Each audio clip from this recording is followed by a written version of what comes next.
আসসালামু আলাইকুম। যারা গার্মেন্টসের আয়রন সেকশনে কাজ করতে চান তারা আজকে আমার এই ভিডিওটি দেখুন। একটি সিম্পল ব্যান্ড কলার পলো শার্ট, এই পলো শার্টটি যেভাবে আয়রন করা হচ্ছে ঠিক এইভাবে যদি আপনারা আয়রন করতে পারেন তাহলে পলো শার্টের আয়রন আপনারা নির্ভুলভাবে করতে পারবেন।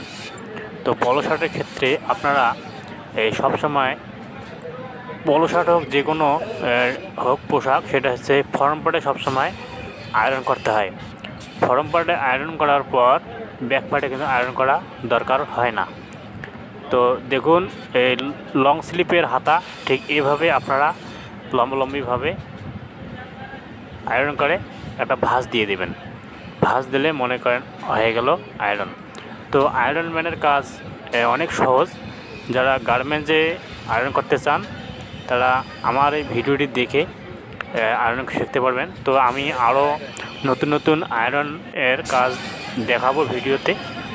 আপনারা আমার চ্যানেলটি সাবস্ক্রাইব করে পাশে থাকবেন এবং দেখে শিখতে পারবেন এবং কাজে লাগতে পারবেন ইনশাআল্লাহ। তো এইভাবে আপনারা এই আয়রন কাজ করবেন। তো নতুন নতুন ভিডিও দেখার জন্য অনুরোধ রইল। নেক্সট ভিডিও দেখাবো আমি, আরও সুন্দরভাবে দেখতে পারবেন। পলো শার্ট, টি শার্ট, অনেক ধরনের আয়রন দেখাবো, আপনারা দেখতে পারবেন। তো সবাইকে ধন্যবাদ। আসসালামু আলাইকুম ওয়া রাহমাতুল্লাহি ওয়া বারাকাতুহু।